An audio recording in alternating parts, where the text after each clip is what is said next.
Hello everyone, welcome to William and the Magic Box. Today on our show, we are going to have Quentin. Quentin is from Paris, in France. So let's see what Quentin has to say. Enjoy the interview. So hello Quentin, how are you? Good in yourself. Very well. Thanks so much for taking the time today for the interview. Thank you. Don't mention it. My pleasure. So tell me, how's your day going so far? So pretty good. It was kind of messy because I work for the tax administration in France, Mhm. and we just came out of a big campaign of how can I say this in English? Essentially, taxpayers have to declare their property and whether they're living in them or renting them or leaving them vacant. And it was launched a few months ago, except the communication was really bad. So people discovered they were supposed to do it like maybe a week ago. So of course everybody came online at the same time. The server crashed, and it's been a total and complete mess. So it's been all hands on deck, and thank God it finished today. And we hope we can put it behind us. But yeah, it's been an exhausting couple of weeks. But other than that, it's good. Amazing. So tell me a little bit about your job. What do you do for work? Well, I'm supposed to be a land surveyor, working for the tax administration, Okay. and technically the property tax part of the Right. tax administration, and my job is to go on the field and check for new constructions, additions to buildings, and building demolitions. See. That's the theory. So I go on the field, I check that everything is up to snuff. I take measurements, I update the land registry for the various towns and cities in the region I'm assigned to, and that's what I'm supposed to do. Except because of this campaign, everything has been put on hold for a couple of months, and everybody was, doing office work, even though we could do it from home. So, I see. but on the base idea is that I'm supposed to be outside.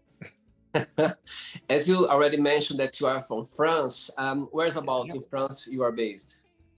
I live right outside of Paris, on the northern edge of the city, Okay. in a suburb called Saint-Ouen, Saint-Ouen. Okay. You may have heard about it because it's where the biggest and most famous flea market in France is located. Right. And so I'm right next to the city of Paris, past the city limits, but not within it precisely, which in Paris is a big advantage because I've got access to all the good sides of the capital without having to pay quite as much for the cost of living. And And I live there, but my assigned work area is the 92nd um, department, which would be like this, not a district, but maybe what would be the equivalent in English? It's like smaller than a region, mhm. but so that I guess you could say district. For people who saw the Hunger Game, it would feel more familiar. And the 92nd district covers pretty much the entire left side of Paris, Wow. from Clichy in the north to Châtillon in the south. And that's the place where you're born and raised? I was born and raised in Paris. I lived there for the first 20 years of my life, and then I managed to escape. And then the city got me back, which was not exactly my first choice, but sometimes you get to make do with what with the cards you've been dealt. So, but I lived in the US for 5 years, going to college, Oh, and wow. I lived in the south of France for 8 years while I was married, until I got divorced and came back here through work. So Amazing. Okay, so through the journey, I'm going to explore a little bit more about your life and also about your point of views, okay? Mm-hmm. Quentin, are you ready to go on a beautiful journey through your memories in life and share your point of views? Okay. Amazing. Welcome to William and the Magic Box. So, I have here my best friend.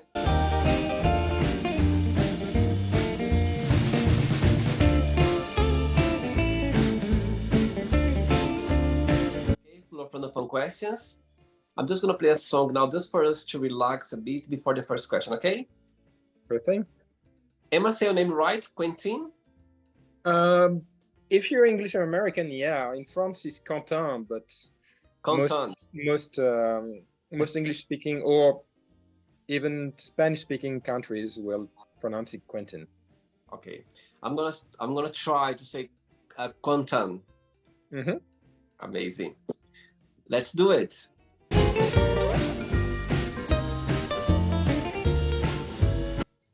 Okay, Quentin. So before we start the game, during the journey, if it comes up a question that you don't want to talk about for some reason, you don't want to answer, I'm always can change, okay?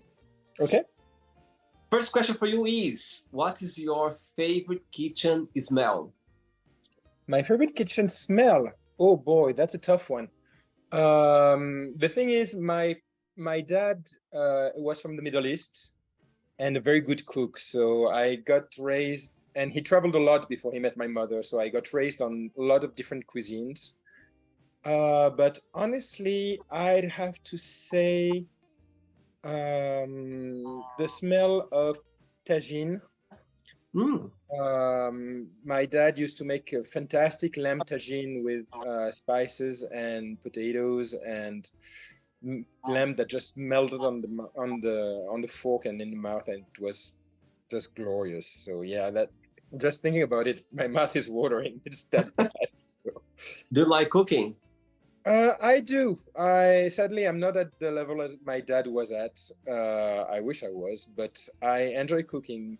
Although I got to say I enjoy cooking more for others than for myself. I So see. when I host for dinner or for friends, I tend to go all out, and I've got no sense of proportion. So I'll cook for 16 people when I'm hosting four.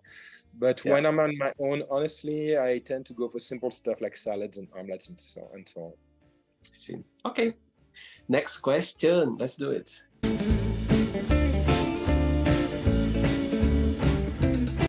Right, Quentin from France. Next question is, what makes you laugh out loud? Uh, I tend to have a pretty dry, kind of biting humor. Mm-hmm. Uh, I enjoy dark humor too, but at the same time, I can laugh at really cute things. I'm a sucker for puppies playing together. You know, it's the kind of stuff that will make me just laugh out loud all the time.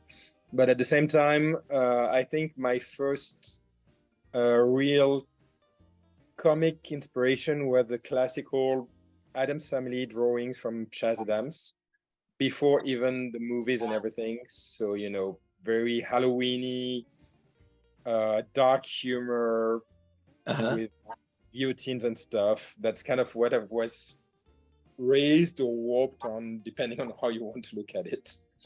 So yeah, I tend to go for the more uh, I don't want to say morbid because that's not it. You know, it's a very light humor when you think about it, but it has to be a little more refined than just slapstick or fart jokes.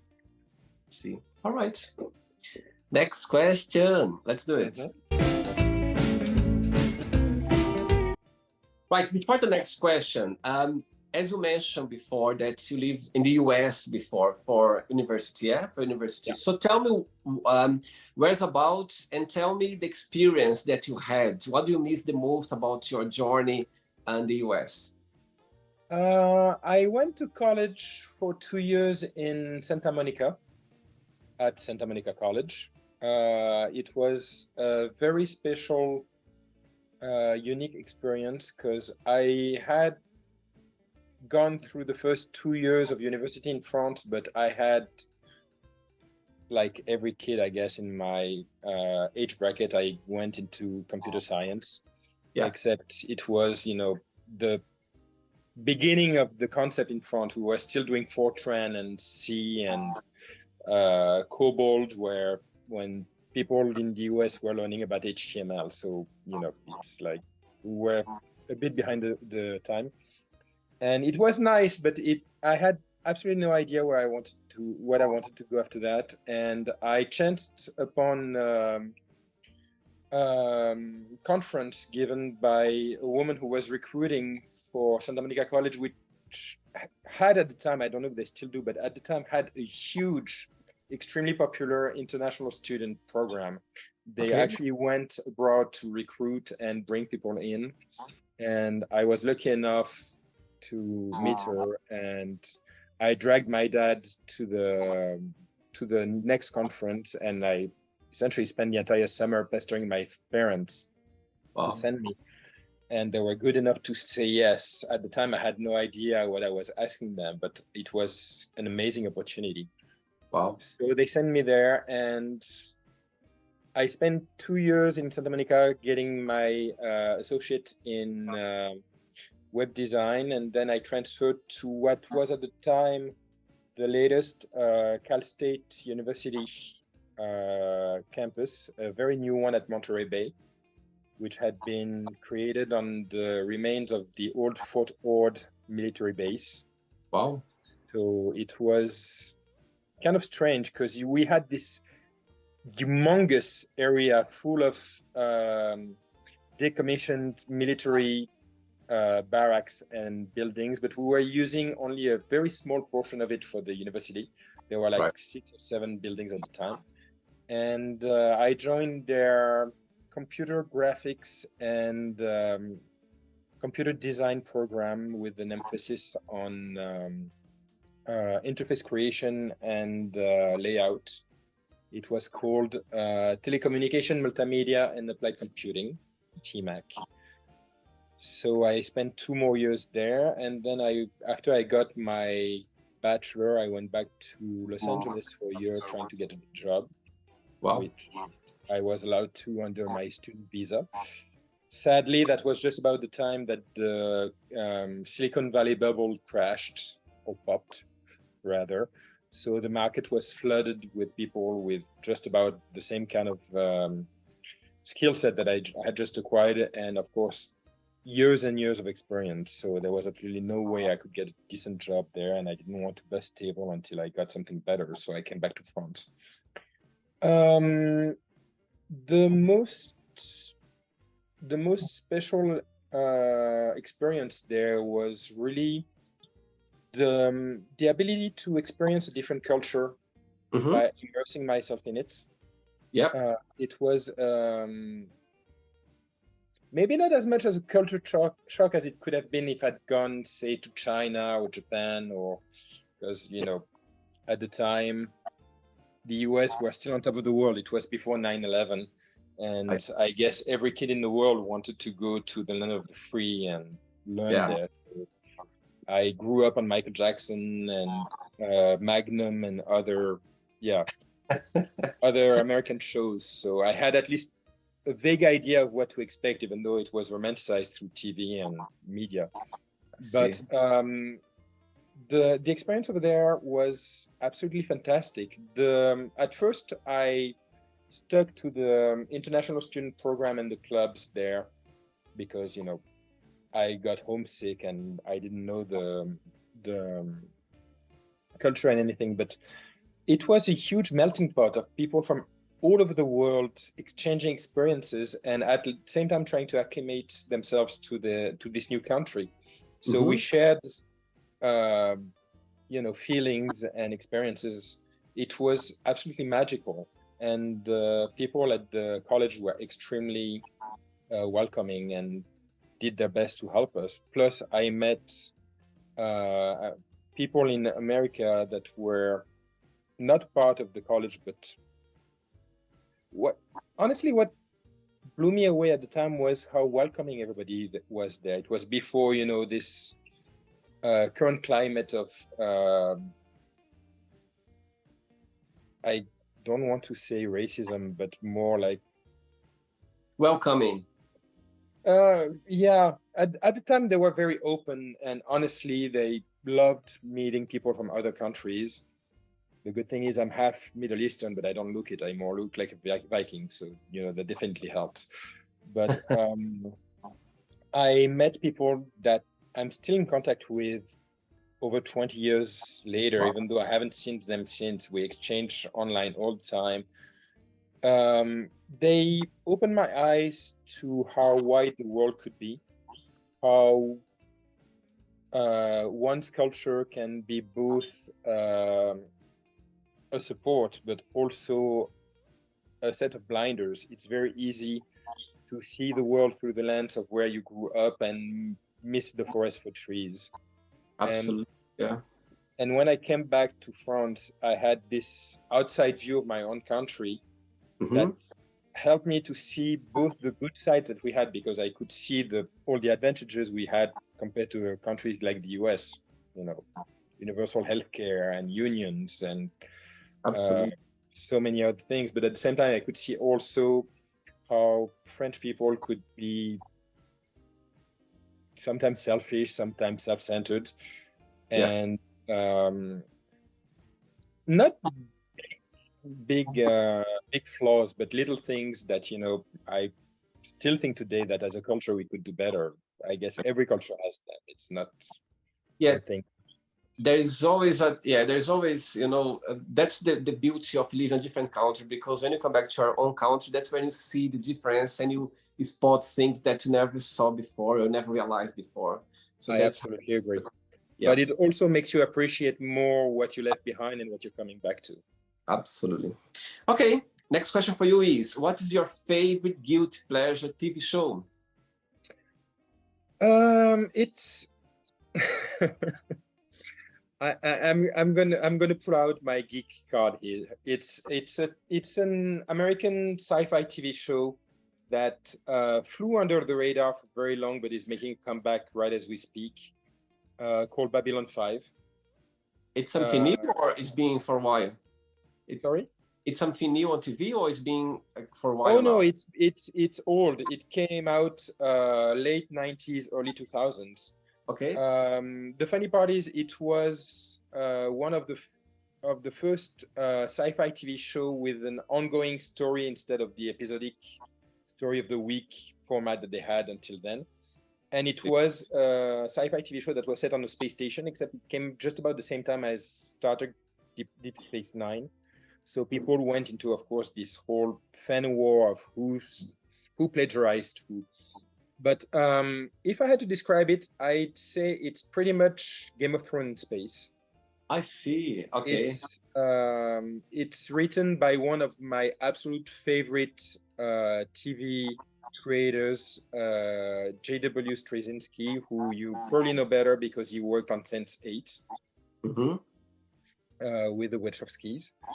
And he's honestly a genius. And the series, graphically, it aged rather poorly because, they were doing things for TV back then, for VHS, with CGI just coming out of the woodwork. So I guess if you can get past the fact that it's not Marvel Infinity Saga level of amazing graphically, and you just get hooked on the characters and the stories and the world they built, for me it's on the level of Dune or Star Wars for amazement.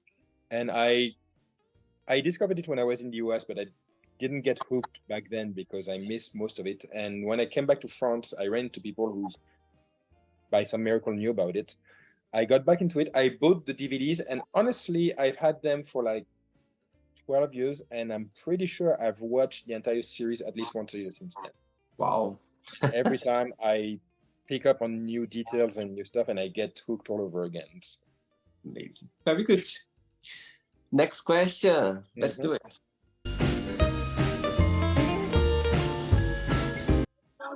All right, next question for you is, if you could be any age, what age would you choose and why? Well, that's a tough one, because I think every age has its good and bad Yeah. side. Um, I mean, when I was 18, all I wanted to do was get older so I could enjoy life and get all those great perks that adults seems to have and that I couldn't get. And now, of course, the moment I got them and I had to pay taxes and do my own dishes and everything, I couldn't wait to go back to college and have a meal plan again. But if I had to pick one, I'd say early 30s, maybe, Mm-hmm. because I think at that point I had enough experience to realize that, you know, the true beginning of wisdom is knowing that you don't know anything, and that's pretty much the time that it hit. But at the Yeah. same time, I think I was just jaded and uh, experienced enough to appreciate all the things that I looked on my nose at when I was a kid or just went right over my head. And at the same time, I still had the, well, I'm not that old, but I'm getting on 45 now, so I can feel the difference. When you're 30, you're the peak of your mental and physical capacity. So but at the same time, I love being in my 40s. So Absolutely. I'm not even sure. Early 30s win, but not by much. I don't mind being the age I'm now, and I'm gonna enjoy life whatever age I'm at. So I think every age is good. Absolutely. As you said, I think every age you are, there's a beauty behind, you know what I mean? Every age. So everything counts. You just need to accept, and live the moment of the age you are right now, because that's the beauty. If you keep thinking about, oh, I could be younger, or I could be older, you don't enjoy the moment, and the No, beauty because you're there. living either in the past or the future, but the Absolutely. only moment we really have is now. So Yeah. the rest is fantasy or memory. Next question, ready? Uh-huh. Let's do it.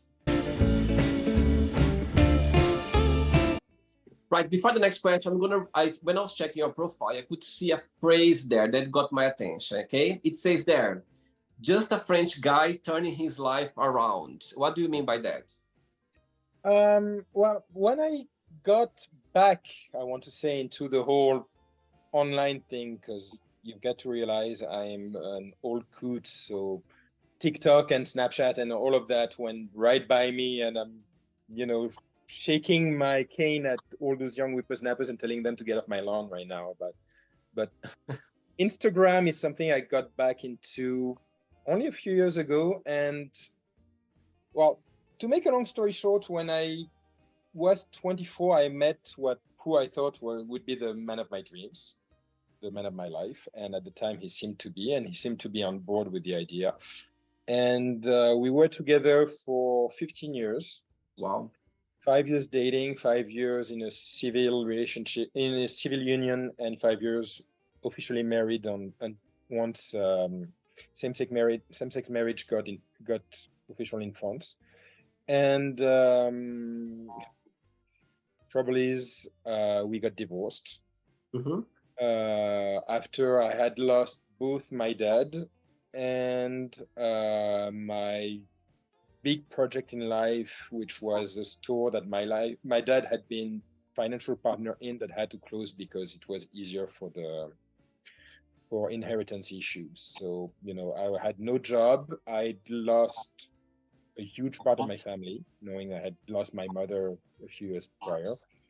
And my husband was essentially having a double life with his best friend, and looking me in the eye, saying he would help me save the wedding while he was around and doing everything he could to bend me over. So I kind of hit rock bottom. I'm not gonna lie about it, Mm-hmm. which is not an experience I recommend to anyone, but at the same time, not something I would go back on, because it became a part of me and an experience that helped me Yep.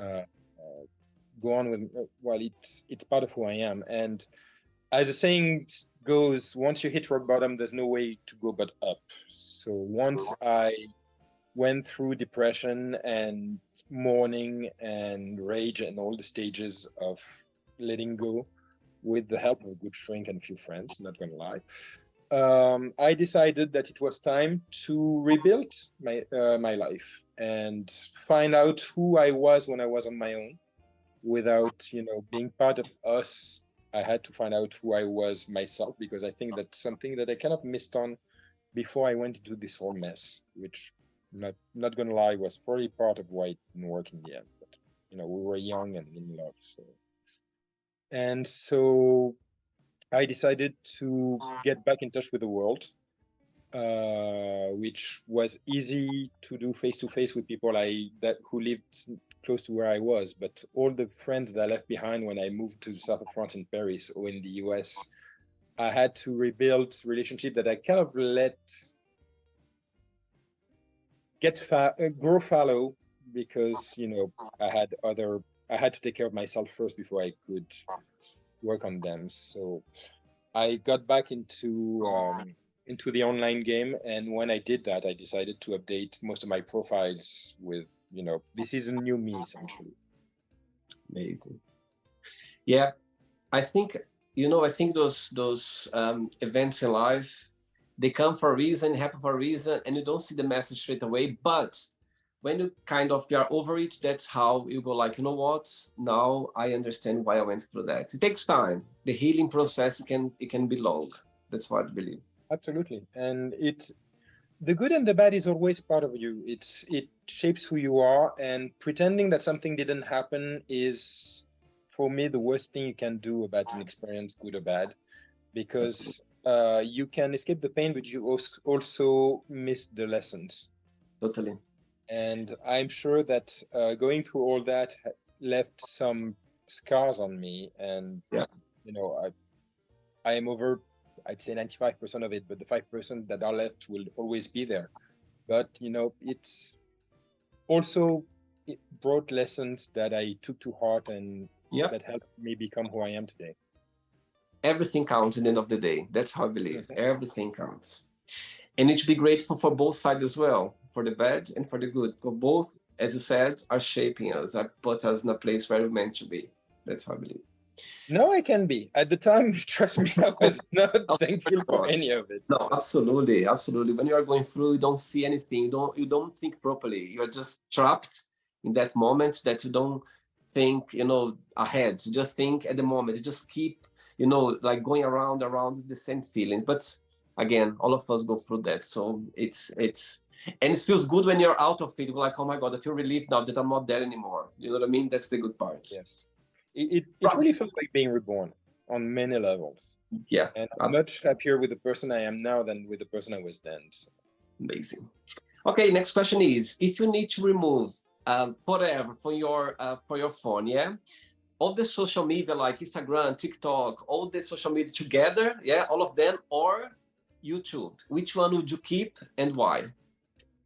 I'd keep YouTube. Tell me why. Because honestly, the other social medias are things I could replace with a simple phone. I'm again one of those old guys who remember Facebook when it was really school Facebook. Yeah. And who uses it to keep in touch with a few selected friends and a couple pages that I'm interested in, but I could go to their website and see what's happening just as easily. And honestly, they've become such advertising machines that half of the content on the pages are just recommended forced content that I honestly don't give a toss about. Yeah. Plus, the algorithm is there to make you waste time on those sites and not to bring you the information you really want. Mm-hmm. On the other hand, YouTube has some of those flaws and biases too. Yeah. But you can find amazing stuff on this platform or on other online video sharing platforms. You can find great documentaries, tutorials, history lessons, biographies. I mean, honestly, nowadays when I go to the gym and I get on the cardio machine, I usually have YouTube in front of me. I find one of my favorite history channels or something, and I just watch a 45 minutes episode on, I don't know, Elizabeth Bathory or Pearl Harbor or the Machu Picchu or whatever. Yeah. And I get to you have to sift through it to avoid biases and false information, which Of is course. everywhere nowadays. But Of course. anybody with a modicum of critical thinking can do that anyway.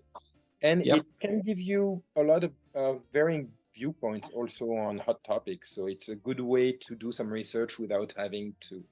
It's an amazing resource, I, honestly. And I, you get much more control over what you consume on it than you get on all the other medias right now. Plus, honestly, when you remove the few friends that you have on Instagram or TikTok, it's a lot of white noise and yep. influencers, trying to make a career out of hot hair, honestly, and I'm not at all. So. Yeah, I think YouTube, everything's there. You just click right there. But actually, do you know what? There is a channel on YouTube I started watching a lot for the last few years called William the Magic Box. And everything, my Yeah, goodness. I've been getting into it recently. I saw that he had that cute, sexy French bear guy, Will. Uh, You can connect with people Tell around me the that he world. interviewed with you, but I can't wait for him to see this video and see what face he makes. So you know Willie. Yes, I do. Oh, really? Yes. Amazing. So Well, that's what I think. That's the why. gay community isn't, well, it's big in Paris, but it's not US big, and we both identify as bears, so Absolutely. we ran into the same bars, and I plus see. I was at the election he got elected at, so Amazing. No, but I think that's why your Instagram account show on my fields, because that's why people are connected. That's what happened. Amazing. Very good. Two questions left for you. Let's do it. all right. Next question for you is describe yourself in 3 words. 3 words.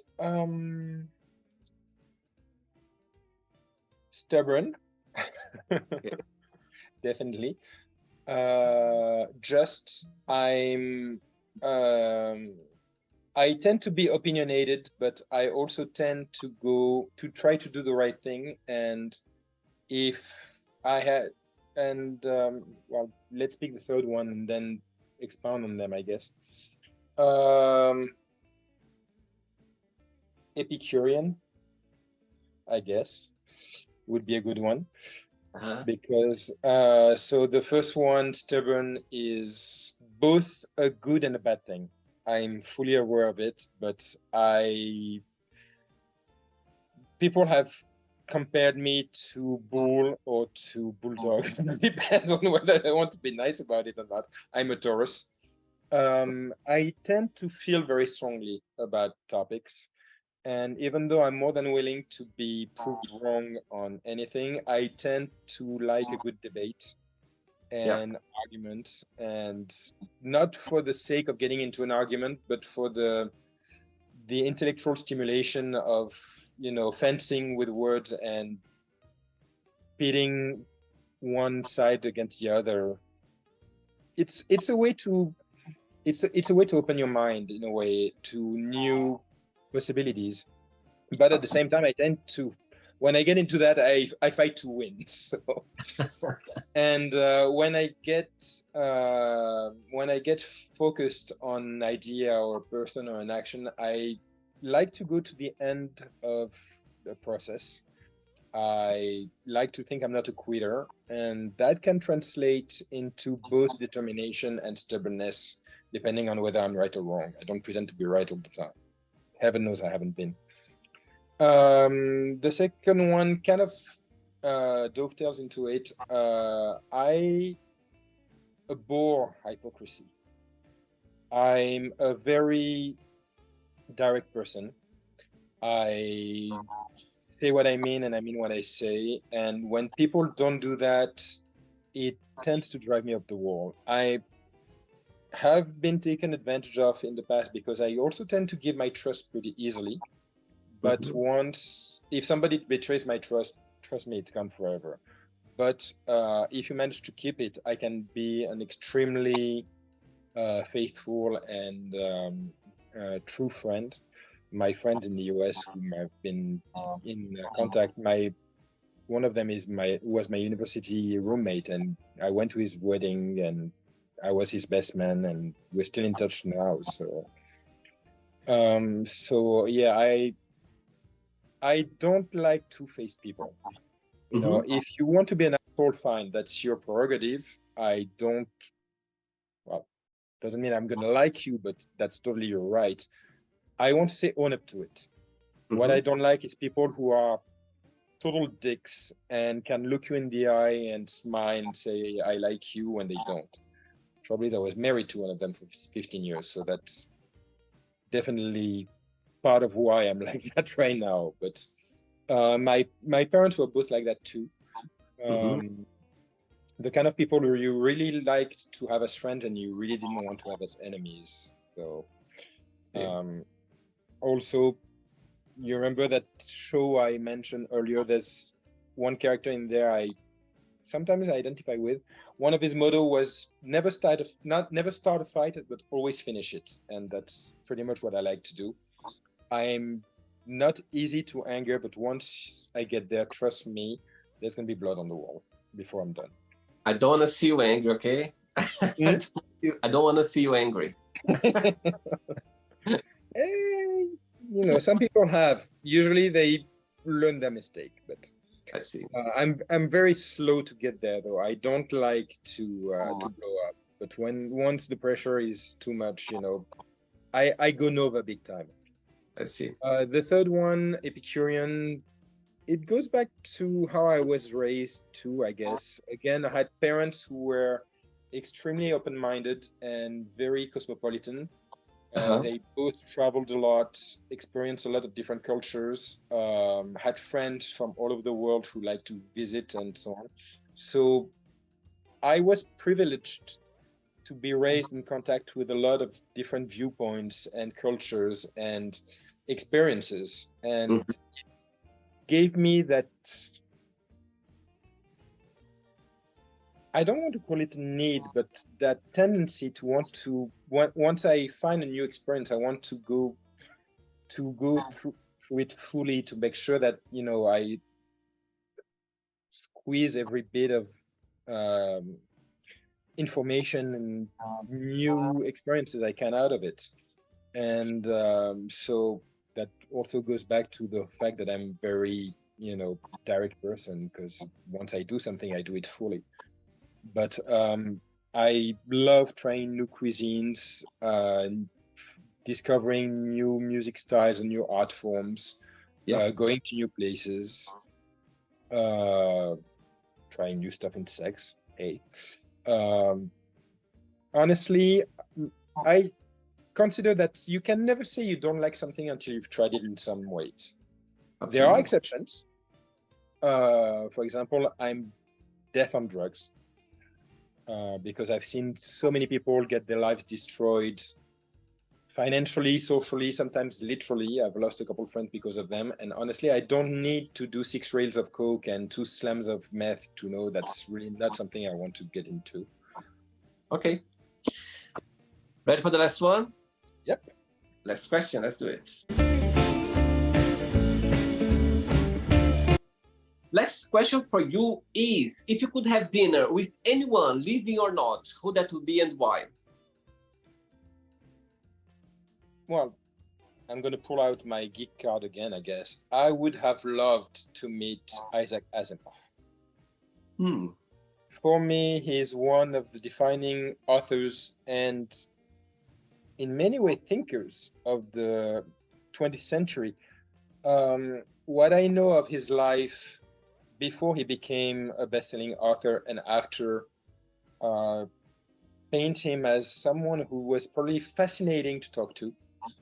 I'd love to know where he got his inspirations, and but also the experiences that made him raise some of the themes he did in his books, because those clearly didn't come from nowhere. And he's one of the authors I grew up with, and his writings are extremely insightful, very diverse. Most people know him for his robot books, but He wrote high science fiction. He wrote detective stories. Honestly, his Black Widower Club is something that I would put on pretty much on the level of Conan Doyle or Agatha Christie, but it's almost unknown to anyone who's not a hardcore fan. Some of his nonfiction was really, really interesting also. So yeah, but he's one among so many I would have loved to meet. I mean, Da Vinci would have been someone absolutely fascinating. Eiffel, Mary Curie, Alexander the Great, and the list goes on. Louis XVI, to try to understand how we got to the mess that was the French Revolution. Charlemagne, so many figures and people. It's right. One of the advantages I have versus I'd want to say 90% of the US is that as a European, I have a sense of history. I know that it didn't start with my country, it goes beyond our borders, and the human race didn't get shaped overnight. There are so many figures that had an influence, overt or covert, obvious or more discreet, and God, I want to meet all of them. Next time, you're going to put all of them in a table and you're going to have a really, really lovely dinner, for sure. Okay, it's not the end yet. Let's play now the word association game. Okay, I'm going to give away some words. Just tell one word that comes to your mind. Quick thinking, okay? Okay. So, I hope you are enjoying the interview. Before we do the word association game, don't forget to give a like, don't forget to share this video, and also don't forget to subscribe to our channel. Just click on the button right there. Thank you so much and enjoy the word association game. Okay. Let's start with politics. Big mess. Religion? Useless. Love?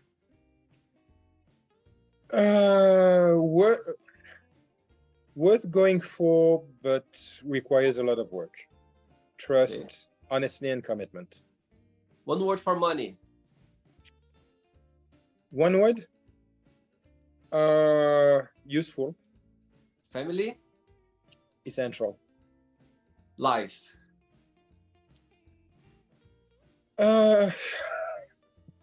Complicated. Sex? Oh, sex is yes, please. Fear? Don't ignore it, but don't let it rule you. Friendship? Oh God, it's what makes life bearable. Desire? Don't let it eat you, but don't ignore it. Success? It's what you make of it. Wish? Wish? Yeah. Keep them reasonable. Happiness, one word. Happiness, puppy. Oh. One word for Paris. Paris? Cramped. Huh? Cramped. And the last one now, France, one word. Croissant. Please, croissant, please. Let's pretend now I'm going to meet your best friend for a coffee, and I'm going to ask your best friend, define Quentin in one positive word and one negative word only. What your best friend would say? For the good word, knowing her, she'd probably say faithful. Okay. And for the bad word, she says slut. But not in a bad way. Oh, trust me, I'm the first one to admit I am one, but I own it, so. Amazing, why not? Let's play now, Quentin and the magic box, and you can ask me a question. Okay, you can ask me a question now. What was the most impactful book you ever read and why? Good question. And actually, I was talking about this book today, actually. there is this book called The Alchemist from Paulo Coelho, the Brazilian. So The Alchemist is one of the books that I read, had a big impact in my life because I've always been very spiritual, yeah?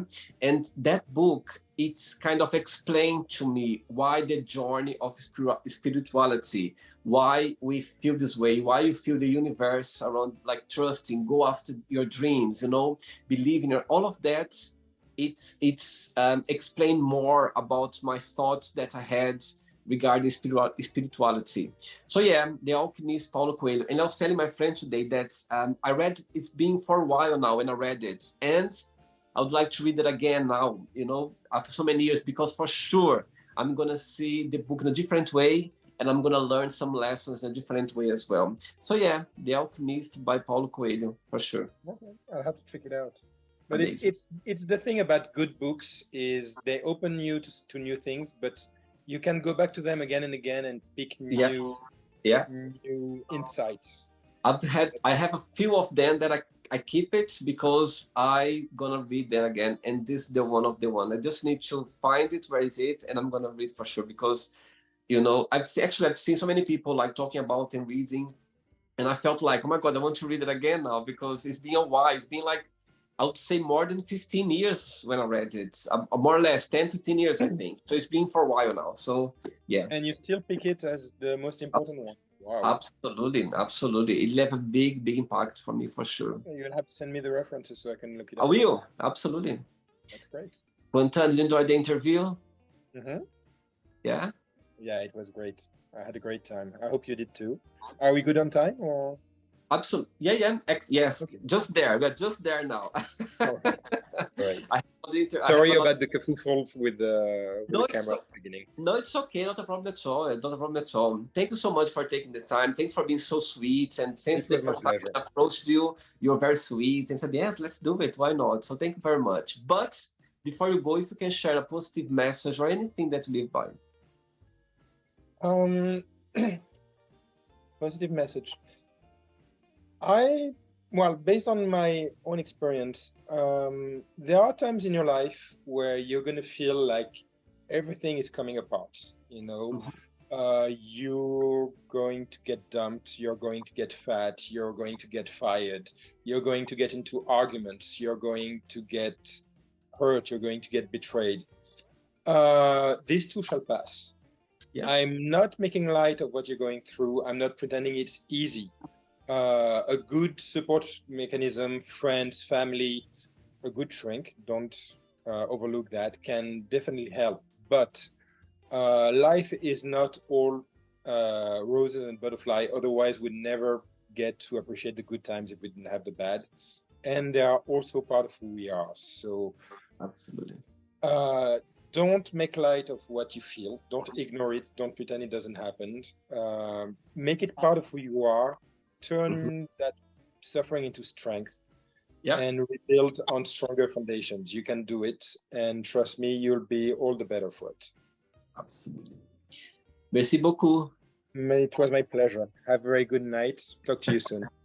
Thank you so much. Take care. Bye-bye. Bye-bye. So, did you like the show? Don't forget to give a like, share it, and also don't forget to subscribe to the channel. And if you'd like to be part of the show as well, first, subscribe to our channel, and after that, just go to our website, www.williamandthemagicbox.com, and send us a request saying why you'd like to be part of the show. And I see you there. Bye-bye. See you next time.